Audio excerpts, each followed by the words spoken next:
नमस्कार दोस्तों, national updates की एक और वीडियो में आपका स्वागत है। चलिए देखते हैं आज के महत्वपूर्ण अपडेट्स। दोस्तों पहली अपडेट कॉपर मैन्युफैक्चरिंग प्लांट से है, जहां दोस्तों कुछ दिन पहले मैंने भारत के अंदर वेदांता के कॉपर मैन्युफैक्चरिंग प्लांट के बारे में बताया था कि वो भारत के अंदर प्लान बना रहा है कि वो कॉपर मैन्युफैक्चरिंग प्लांट स्टैब्लिश करेगा। क्योंकि दोस्तों पहली जो न्यूज आई थी उसमें उतना इन्फॉर्मेशन नहीं था। आज मेरे पास प्रॉपर इन्फॉर्मेशन है इसके रिगार्डिंग, तो मैं आज आपको इसके बारे में बताने जा रहा हूँ कि ये क्या प्लान है। दोस्तों 2018 में तूतीकोरिन तमिलनाडु का जो कॉपर प्लांट था उसको मद्रास हाई कोर्ट ने करीब 3 सालों के लिए बंद करने का आदेश दिया था। और दोस्तों जो कारण था मुख्य वो एनवायरमेंटल वॉयलेशन बताया गया था। ये कॉपर प्लांट सैटेलाइट ऑपरेट कर रहा था। दोस्तों सैटेलाइट कॉपर ने कहा था कि हम इंडिया की 40% कॉपर डिमांड को पूरी करते हैं, और इस प्लांट के शटडाउन होने से भारत के अंदर करीब बहुत सारा जो कॉपर प्रोडक्शन था वो कम हो गया, जिसके कारण भारत को कॉपर इंपोर्ट करना पड़ा। और मैंने इससे पहले भी आपको बताया था कि भारत कितना इंपोर्ट करता है कॉपर। अगर दोस्तों पूर्ण रूप से देखें कि एक ऐसा केस था, क्या इसमें लोग गलत हैं, क्या ये प्लांट शटडाउन, तो दोस्तों ये आपको मानना पड़ेगा ये प्लांट गाइडलाइन फॉलो नहीं करता था, जिससे बहुत सारे लोग इन्फेक्ट हुए हैं और ये रिपोर्ट किया गया है। अब दोस्तों जो भी हैवी इंडस्ट्रीज होती है इनसे बहुत ज्यादा नुकसान होते हैं। जितना इनसे फायदा होता है उससे बहुत ज्यादा नुकसान होता है। खासकर जो नुकसान झेलने वाले लोग होते हैं वो होते हैं जो वहाँ पर रह रहे लोग होते हैं। अब कोई भी हैवी इंडस्ट्रीज है, चाहे फर्टिलाइजर फैक्ट्री है, तो इनसे जो इन्फेक्ट होने वाले लोग होते हैं वो आम लोग होते हैं। ये कॉपर जो प्लांट था ये गाइडलाइन फॉलो नहीं कर रहा था, जिसके कारण लोगों को नुकसान हुआ। हालांकि इससे देश को भी नुकसान हुआ, लेकिन दोस्तों जो लोकल लोग थे उनको ज्यादा नुकसान हो रहा था, इस कारण उसको शट डाउन किया गया। तो दोस्तों हम यहाँ पर जनता को गलत नहीं ठहरा सकते जिनके कारण इसे शट डाउन किया गया है।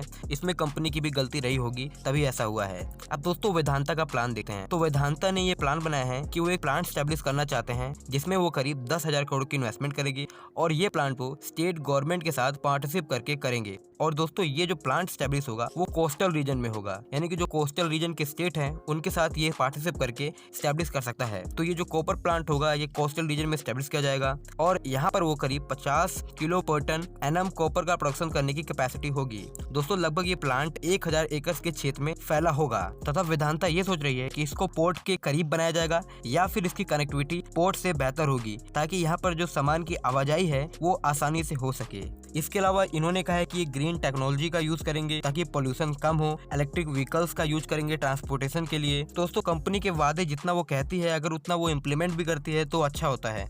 अब बात करें दोस्तों हमारा जो इलेक्ट्रिकल्स और ऑटोमेशन का क्षेत्र है, यहाँ पर कॉपर की रिक्वायरमेंट बहुत ज्यादा अधिक है। तो अगर ये यहाँ पर प्लांट स्टैब्लिश करेगी तो हमारी जो कॉपर की रिक्वायरमेंट है वो यहाँ से पूरी हो सकेगी, जिससे हमें इम्पोर्ट पर निर्भर नहीं रहना पड़ेगा। दोस्तों नेक्स्ट अपडेट उड़ीसा से है, जहाँ दोस्तों उड़ीसा में NHAI ने करीब 1169.10 करोड़ के हाईवे प्रोजेक्ट का कॉन्ट्रैक्ट फाइनलाइज कर दिया है। दोस्तों नेशनल हाईवे 130 पर दादा कुमारी से कराकी सेक्शन तक यहाँ पर 6 लेनिंग का काम होना है। दोस्तों ये 6 laning Raipur Visakhapatnam economic corridor के तहत हो रही है, और ये जो सेक्शन है ये उड़ीसा के अंदर है। दोस्तों NHAI ने TOT मॉडल में ये कॉन्ट्रैक्ट लगभग 1169 करोड़ में अडानी ट्रांसपोर्ट की सब्सिडियरी कंपनी अडानी इंटरप्राइजेस को दिया है। दोस्तों TOT मॉडल के तहत मैंने आपको बताया था कि इसके तहत एक निश्चित समय काल तक इसको कॉन्ट्रैक्ट दिया गया है, जिसके तहत यहाँ पर ये इसका डेवलपमेंट करेगी तथा उस टाइमलाइन तक इसको ऑपरेट करेगी, यहाँ पर टोल कलेक्शन करेगी, उसके बाद इसको NHAI को हैंड ओवर कर देगी। तो इस प्रकार से TOT मॉडल काम करता है। भारत के अंदर आने वाले समय में बहुत सारे हाईवेज TOT मॉडल के तहत बनाए जाएंगे, उसके एक्सपेंशन डेवलपमेंट का काम होने वाला है, तथा TOT मॉडल के तहत कई सारे जो हाईवेज हैं इनके टोल को सेल किया जाएगा कुछ टाइमलाइन के लिए। दोस्तों नेक्स्ट अपडेट तेलंगाना से है, जहां दोस्तों NTPC national thermal power corporation Bharat का सबसे बड़ा फ्लोटिंग सोलर प्लांट सेटअप कर रहा है तेलंगाना के अंदर। दोस्तों ये floating solar plant water bodies के अंदर स्टैब्लिश किया गया है। करीब इसकी कैपेसिटी 100 मेगावाट की होगी, और ये फ्लोटिंग सोलर प्लांट रामोगंदम पेड्डापाली डिस्ट्रिक्ट में स्टैब्लिश किया जा रहा है। दोस्तों ये फ्लोटिंग सोलर प्लांट करीब 450 एकड़ के क्षेत्र में फैला होगा, तथा यहाँ पर 4.5 लाख फोटोवोल्टिक पैनल स्टैब्लिश किए जाएंगे, तथा भविष्य में इनकी संख्या बढ़ाई जा सकती है।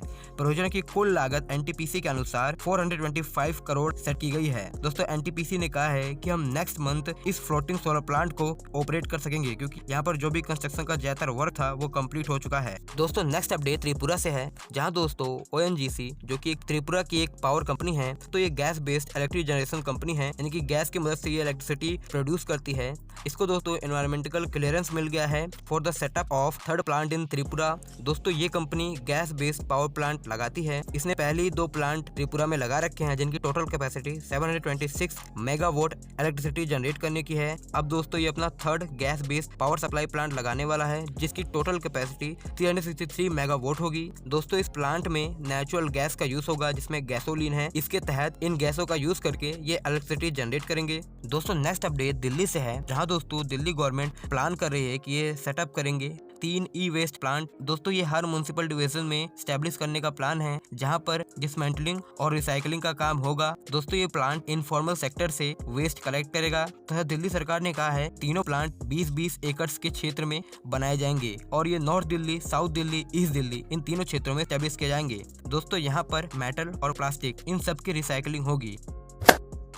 दोस्तों नेक्स्ट अपडेट इनलैंड पोर्ट्स के प्राइवेटाइजेशन से है, जहां दोस्तों सेंट्रल गवर्नमेंट जल विकास परियोजना चला रही है जिसके तहत वो भारत के अंदर इनलैंड वाटरवे का डेवलपमेंट कर रही है। सबसे पहले यहां पर नेशनल वाटरवे 1 जो कि प्रयागराज से हल्दिया तक विकसित होना है, इस पर कार्य हो रहा है। इसके तहत अभी 3 मल्टी मॉडल टर्मिनल बनाए जा चुके हैं, एक हल्दिया में है, एक साहिबगंज में है और एक वाराणसी में है। दोस्तों वर्ल्ड बैंक से करीब $375 मिलियन लोन लिया गया है इसके डेवलपमेंट के लिए। पोर्ट्स का प्राइवेटाइजेशन ईओटी मॉडल के तहत होगा जिसमें इक्विप, ऑपरेट तथा ट्रांसफर शामिल है। तो सबसे पहले दोस्तों जो भी प्राइवेट कंपनी इनका टेंडर जीतेगी उसको यहाँ पर इक्विप यानी कि यहाँ पर जो डेवलपमेंट वगैरह होना है, इंफ्रास्ट्रक्चर डेवलपमेंट, मेंटेनेंस, ये सारा कार्य करना होगा। दूसरा वो यहाँ पर इसको ऑपरेट कर सकेगी, जो भी शुल्क चार्ज लेना होगा वो ये कंपनियां लेंगी तथा बाद में इसको जब टाइमलाइन पूरी हो जाएगी तो इसको ट्रांसफर कर देंगी गवर्नमेंट को। और दोस्तों मैंने आपको बताया था कि यहाँ पर जो कार्गो वगैरह जा आ रहे हैं ये शिपिंग कॉर्पोरेशन ऑफ इंडिया के तहत हो रहे हैं रेगुलरली। अब नेशनल वाटरवे 1 पर अब कार्गो का चलन अब शुरू हो चुका है। Regularly shipping corporation of India cargo operate कर रही है। अब दोस्तों जो गवर्नमेंट का प्लान है इसके तहत जो वाराणसी मल्टी मॉडल टर्मिनल है इसको 10 सालों के लिए प्राइवेट कंपनियों को दिया जाएगा। वहीं जो साहिबगंज मल्टी मॉडल टर्मिनल है इसको 35 सालों के लिए दिया जाएगा। वहीं हल्दिया मल्टी मॉडल जो टर्मिनल है इसको 10 सालों के लिए दिया जाएगा। तो इतने सालों के लिए इनको प्राइवेट कंपनियों को दिया जाएगा और इस टाइमलाइन में वो मेंटेनेंस, डेवलपमेंट, इंफ्रास्ट्रक्चर डेवलपमेंट ये सारे कार्य करेगी। दोस्तों अभी बहुत सारे काम यहाँ पर होने हैं। अभी मैं आपको बता दूं तो गवर्नमेंट प्लान कर रही है वाराणसी मल्टी मॉडल टर्मिनल है इसको हाईवे या रेलवे से जोड़ा जाए। वेल अभी ज्यादा चांस है इसको रेलवे से जोड़ा जाएगा ताकि यहाँ पर जो फ्रेट है वो ज्यादा आए और यहाँ पर जो गंगा रिवर है यहाँ पर फ्रेट ट्रांसपोर्टेशन बहुत ज्यादा बढ़े, क्योंकि दोस्तों यहाँ पर जो फ्रेट ट्रांसपोर्टेशन है वो भी सस्ता पड़ता है। और अगर यहाँ पर फ्रेट ट्रांसपोर्टेशन तेज हो जाएगा तो धीरे धीरे दोस्तों जो उत्तर प्रदेश है और जो इसके अगल बगल के जो क्षेत्र है यहाँ से भी एक्सपोर्ट शुरू हो जाएगा थ्रू कोलकाता पोर्ट। तो इसलिए ये काफी जरूरी है। गवर्नमेंट प्लान कर रही है तो उसको पैसे भी चाहिए, इसलिए वो इनका प्राइवेटाइजेशन कर रही है ताकि इनका मेंटेनेंस भी हो सके और इसको ऑपरेट भी किया जा सके। दोस्तों नेक्स्ट अपडेट इंडियन एक्सपोर्ट से रिलेटेड है, जहाँ दोस्तों मार्च में भारत का एक्सपोर्ट 58% इंक्रीज हुआ है। भारत ने दोस्तों मार्च में करीब $34 बिलियन के एक्सपोर्ट किए हैं। वहीं दोस्तों बात करें इंपोर्ट की तो भारत की इंपोर्ट में भी 53% वृद्धि देखी गई है और भारत का इंपोर्ट $48 बिलियन पर जाकर रुका है। दोस्तों कॉमर्स मिनिस्ट्री के अकॉर्डिंग भारत ने 2019-20 में $313 बिलियन का एक्सपोर्ट किया था। वहीं 2020-21 में 3 से 4 महीने भारत में लॉकडाउन था, फिर भी दोस्तों भारत का जो एक्सपोर्ट है वो 18% बढ़ा है इस टाइमलाइन में और भारत ने करीब पिछले फाइनेंशियल ईयर में $389 बिलियन के एक्सपोर्ट किए हैं।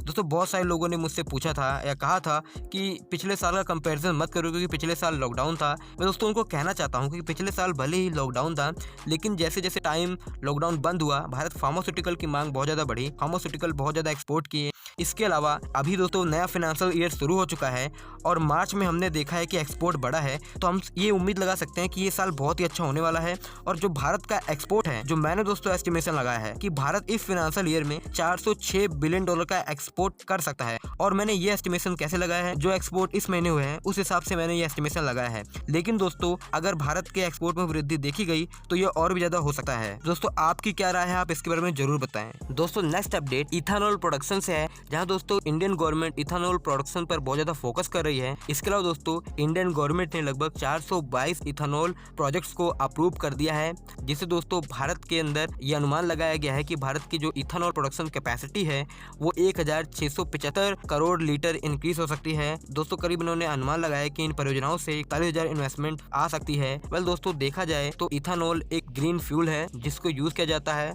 वाहन के अंदर, इलेक्ट्रिसिटी जनरेशन के लिए और बहुत सारी फैक्ट्रीज में। दोस्तों भारत इथेनॉल प्रोडक्शन को भारत के अंदर प्रमोट कर रहा है ताकि भारत के अंदर ऑयल इंपोर्ट की डिपेंडेंसी कम हो। भारत कई कदम उठा रहा है, उसमें ये भी एक महत्वपूर्ण कदम है। 2025 तक भारत भारत अपनी इथेनॉल कैपेसिटी को 20% तक इंक्रीज करना चाहता है। अब दोस्तों मैं आपको बता दूं कि इथेनॉल प्रोडक्शन के लिए जो चीजें यूज होती हैं उसमें सुगर केन है, मीज है, ग्रेन्स है, ब्रोकन राइस है, तो इन सब का यूज किया जाता है तथा प्लांट के अंदर इससे इथेनॉल बनाया जाता है। इससे दोस्तों किसानों को भी फायदा होता है क्योंकि इसमें जो रॉ मटेरियल है वो किसानों से लिया जाता है। अभी उत्तर प्रदेश के बहराइच में एक इथेनॉल प्लांट स्टैब्लिश किया गया था। इसके अलावा गवर्नमेंट प्लान कर रही है कि और इथेनॉल प्लांट बनाए जाएं ताकि यहाँ पर इथेनॉल प्रोडक्शन बढ़े। तो गाइस आज की इस वीडियो में इतना ही। अगर आपको वीडियो पसंद आए तो वीडियो को लाइक करें, चैनल को सब्सक्राइब करें। धन्यवाद आपका ये वीडियो देखने के लिए।